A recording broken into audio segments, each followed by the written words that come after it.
வணக்கம். உங்களுக்காக செல்வராஜ்.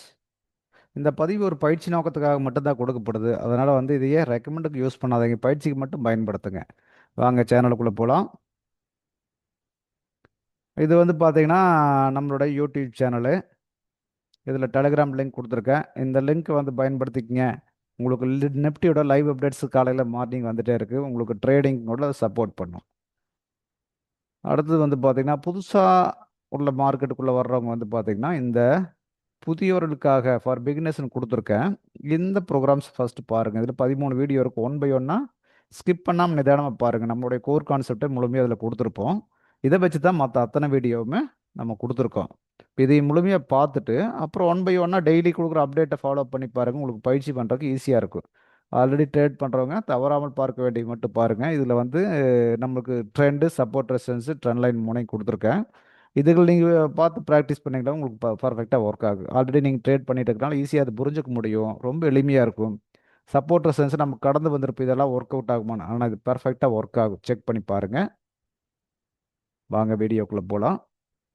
இன்னைக்கு ரிலையன்ஸ் ஸ்டாக்ல பார்த்தீங்கன்னா ரிலையன்ஸு அண்டு ஹெச்டிஎஃப்சி பேங்க் தவறாக பார்த்துட்டு இருக்கோம். அதை அப்படியே கண்டினியூ பண்ணுவேன். இன்னைக்கு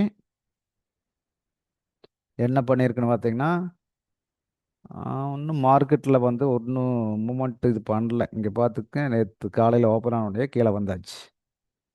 கீழே வந்த மார்க்கெட்டு அகைன் கண்டினியூவாக இந்த சப்போர்ட்டாக வச்சுருந்த இடத்தையும் உடைச்சிட்டு கீழே முடிஞ்சிருக்கான். அப்போது இவன் சப்போர்ட் உடச்சிட்டே வந்துட்டுருக்கான். நீ அடுத்த லெவல் என்ன, கீழே எங்கே இருக்குது அப்படின்னு பார்த்தா முன்னாடி போய் நம்ம பிடிக்கணும். பிடிச்சி மார்க் பண்ணிக்க வேண்டியது, அந்த இடத்துக்கு வர்றதுக்கு வாய்ப்பு அதிகம் அப்படின்ட்டு.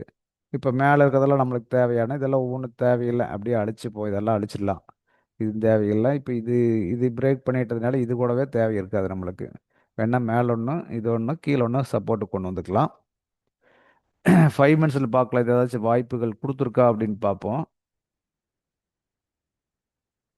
5 மினிட்ஸில் பார்த்தீங்கன்னா ஓப்பன்லேயே என்ன பண்ணியிருக்கான், ஃபர்ஸ்ட் கேனில் இதுதான் நேற்று இறங்குனது. இந்த சப்போர்ட்டுக்குள்ளே நின்றுருக்கு. இன்னைக்கு என்ன பண்ணிட்டான், ஓப்பன் ஆனோடனே சப்போர்ட்டை உடச்சிட்டான். சப்போர்ட்டை பிரேக் பண்ணி காமிச்சிட்டான். அதுக்கு பின்னாடி மேலே போகிற மார்க்கெட்டு இந்த ஹைக்கு வர முடியல. எகைன் கீழே வர்றான். இந்த ஹைக்கே வர முடியல. அப்படியே மூவ் ஆகிட்டு இந்த இந்த லோ உடைக்காம மறுபடியும் மேலே வர்றவன் இந்த கைக்கு வர முடியல. அதுக்கு பின்னாடி போய் லோ உடைச்சிட்டான். அவ்வளோதான். இப்படி பார்த்துக்க, ஐயவே உடைக்க முடியல, அவன் லோ உடைச்சிட்டு போயிடுவான். அவ்வளோதான்.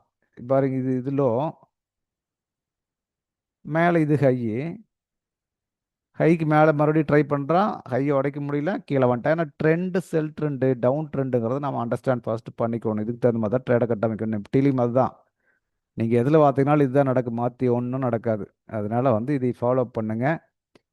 அதுக்கு முன்னாடி இது என்ன லெவல் நாளைக்கு போகிறதுக்கு வாய்ப்பு இருக்குன்னு பார்த்தா முன்னாடி ஏதாச்சும் லெவல் பிடிக்கணும். அப்படியே முன்னாடி ரொம்ப கீழே இருக்குது, இவ்வளோ தூரத்துக்கு வரணுமே.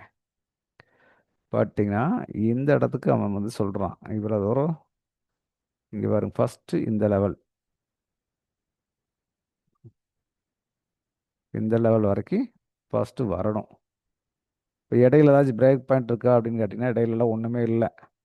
அது பாட்டுக்கு இதை விட்டால் கீழே வரணும் அப்படிங்கிறது தான் கான்செப்டாக இருக்குது. இடையில பாருங்கள், அப்படியே இந்த இடத்துலேருந்து அப்படியே போயிருக்கான். அப்போது இந்த இந்த பாயிண்டில் இடையே இங்கே நிற்கிறதுக்கு ஸ்ட்ரகிள் ஆகிறதுக்கு வாய்ப்பு இல்லை. வேணா இதே ஒரு கான்செப்டாக சொல்லலாம். இந்த பாயிண்ட் 2 பாயிண்ட் இருக்கு இல்லைங்களா, இதை கனெக்ட் பண்ணி போட்டோம்னா இது இப்போ நிற்கிற இடம். புரியுதுங்களா? அப்போ ஒவ்வொரு இடத்துலையும் இந்த சப்போர்ட் ரெசிஸ்டன்ஸ் அவன் பார்க்குறான். முன்னாடி அந்த இடத்துல ஏதாச்சும் ரிவேஸ் ஆயிருக்கான்னு பார்க்குறான். இப்போ நிற்கிற இடம் அதுதான். பார்த்துக்குங்க. ஆக்சுவலாக இப்போ வாட்ச் பண்ணி போடலாம். இப்போ கீழே அதை இந்த இப்போ இருக்கிற லெவலில் விட்டாச்சுன்னா அடுத்த லெவல் கீழே இப்போ நம்ம போட்டுருக்குறோம். சப்போர்ட் லெவல் தான் இங்கே. இப்போ இது வரைக்கும் நம்ம போட்டு வச்சுக்கலாம். நாளைக்கு என்ன நடக்குதுன்னு பார்ப்போம். ஹெச்டிஎஃப்சி பேங்க் இன்னைக்கு என்ன நடந்தான், அவன் நேற்று பேசுனதான் இன்னைக்கு நடந்திருக்கிறான். கவனிச்சு பாருங்க.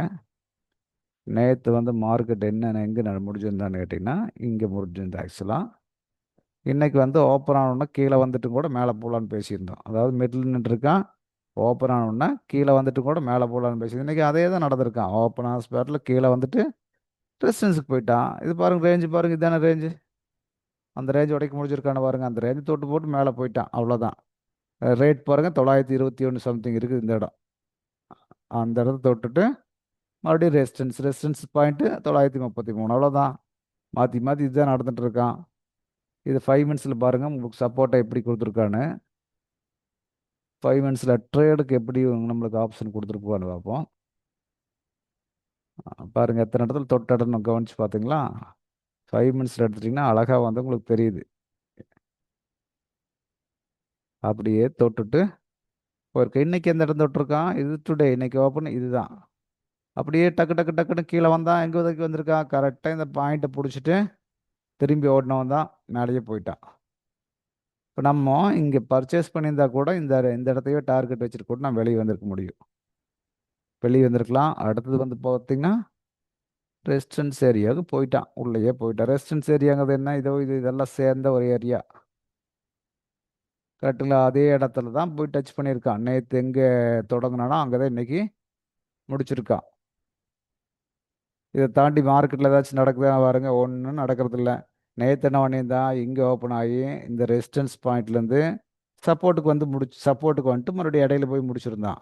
இன்னைக்கு என்ன வந்துட்டா? இடையில ஓப்பன் ஆகி சப்போர்ட்டுக்கு நல்லா வந்துட்டு மறுபடியும் போய் ரெசிஸ்டன்ஸில் முடிச்சிட்டான். இப்போ நம்ம பார்த்தோம் இல்லைங்களா, இதே பாயிண்ட் தான். இதை தாண்டி எங்கேயாச்சும் நடக்குதானே பாருங்க, மார்க்கெட்டில் ஒன்றுமே இல்லை. கரெக்டாக இதை ஃபாலோ பண்ணுங்க போதும். மார்க்கெட்டில் காசு வாங்குறதுக்கு எத்தனையோ வழி இருக்குது. இந்த ஒரு சிம்பிளான விஷயத்தை நம்ம புரிஞ்சுட்டா கூட போதுமானது தான். நம்ம வந்து இதில் எளிமையாக காசு பண்ண முடியும். ரைட்டுங்களா? இதை வந்து ஒவ்வொரு பதிவையும் பொறுமையாக பாருங்கள். அப்போ தான் ஒவ்வொன்றுலையும் ஒவ்வொரு விஷயம் சொல்லிட்டு தான் இருப்பேன். அப்போ தான் உங்களுக்கு அண்டர்ஸ்டாண்ட் பண்ண முடிஞ்சுக்கும். பாருங்கள். சப்ஸ்கிரைப் பண்ணாமல் தான் சப்ஸ்கிரைப் பண்ணிக்கங்க. ஃப்ரெண்ட்ஸுக்கு ரெஃபர் பண்ணுங்கள். கமெண்ட் போடுங்க. அப்போ தான் வந்து நம்மளுக்கு அடுத்தடுத்துக்கு மூவ் பண்ண முடியும்.